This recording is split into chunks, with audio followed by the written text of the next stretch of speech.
If you had, or perhaps you do, a daughter who's 14 and she's thinking of coming into this industry, what single piece of advice might you give her? Go for it, but aim to kind of go as high as you can, because it gets much more fun the higher you get. Believe that you can do it, because you'll prove yourself wrong, you'll prove your demons wrong.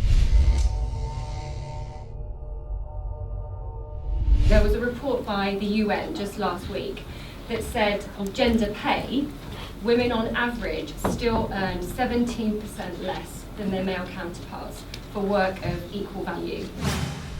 Does being a woman matter, or does gender matter? Yes, it absolutely does. It makes a difference to business performance. We need to have a healthy mix of both men and women across our organisations. We simply cannot afford to ignore the exponentially growing power of the female consumer. If you look at smartphones and compare them with all the other consumer electronic devices, the smartphone is the most personal consumer electronic device. And our interaction with it starts very early in the morning. So we have here a few stopwatches that basically, if you look at that one, the corner there, about half of us start using their smartphone within 15 minutes of waking up.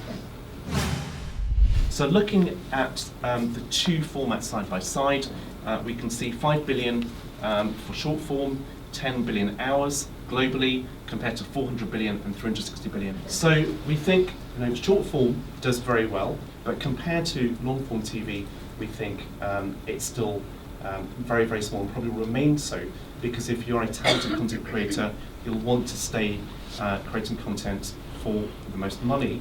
And that will probably be on for traditional TV. The preference is definitely still to watch content on the main TV set, because it's unrivaled, it's the biggest and best screen and gives us that brilliant quality.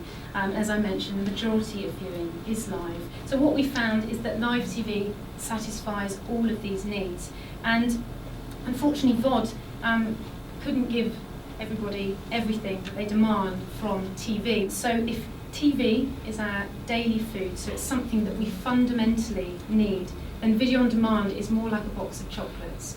It's a treat, and it's something that we have in addition to linear television. We kind of sometimes over-exaggerate the impact of the Netflixes and the Now TVs in the market, but it's talked about a lot in the media.